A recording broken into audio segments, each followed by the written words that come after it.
your CIGTV News Update, I'm Donna Bush. Glad you could join us.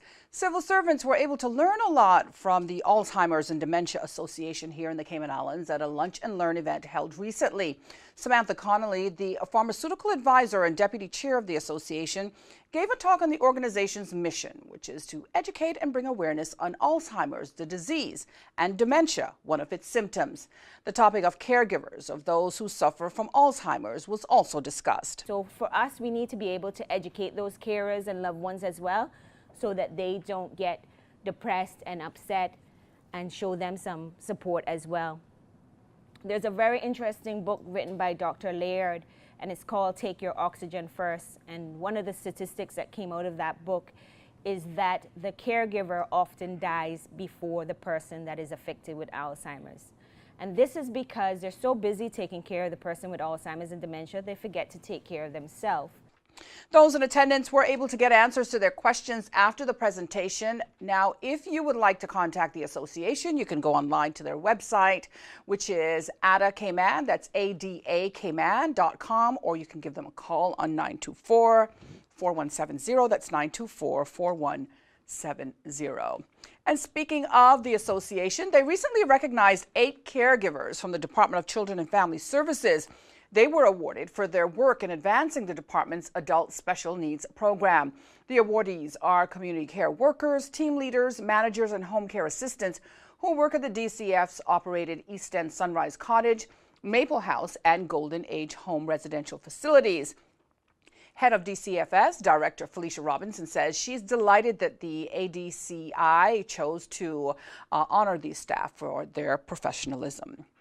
Meantime, the Department of Children and Family Services has chosen Mrs. Lurline Scott and Mr. Lindbergh Eden as their October's Older Persons Month ambassadors.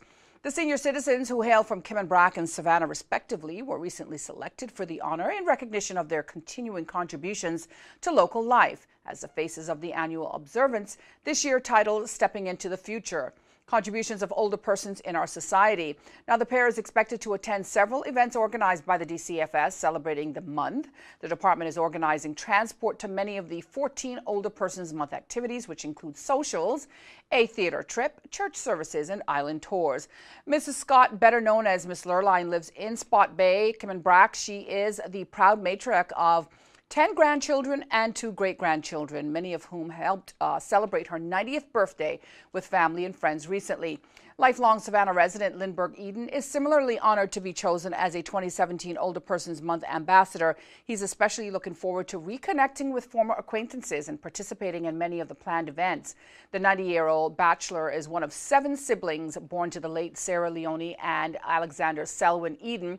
He says, "I'm sure we will be seeing more of our senior ambassadors in the coming month, which is October."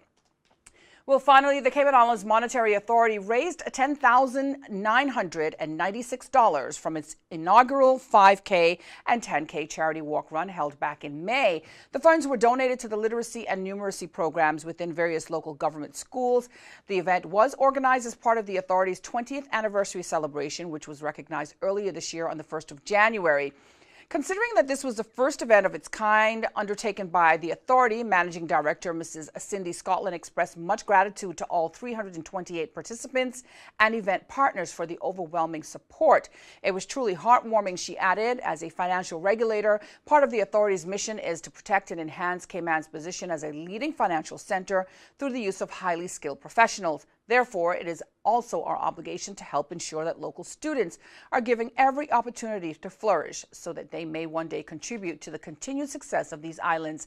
Mrs. Scotland also confirmed that this will become an annual charity event supporting various grassroots projects within local schools.